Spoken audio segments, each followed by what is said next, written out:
Kasongo, yeah. Mumbali munga. Kasongo, mbona wewe.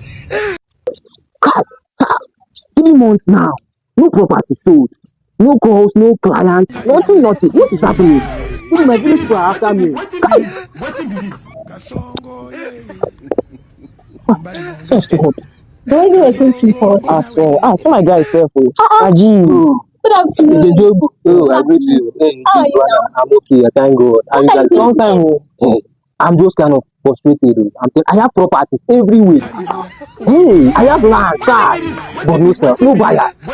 I'm tired. Jumbo, did you introduce me to the Baba? Which Baba?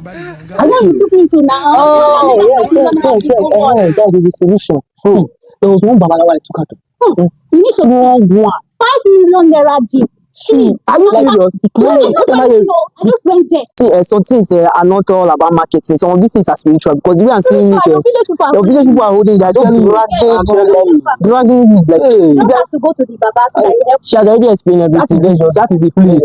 Even if you can still go now. We can go now. Hey, bro, wait, what are you guys doing? Calm down. You wanted to visit a native doctor? Yes. I'm telling you, there's nothing. Everything is not working. That's the only option. Listen.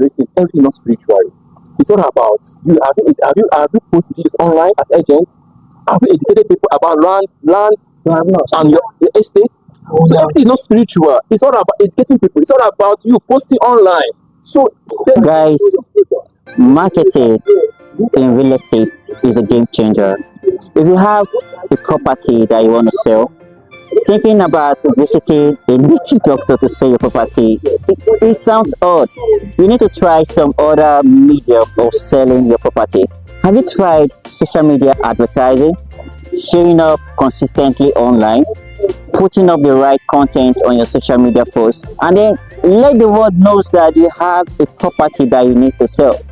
So please, in your next property, try social media marketing and let us know the results. Thank you.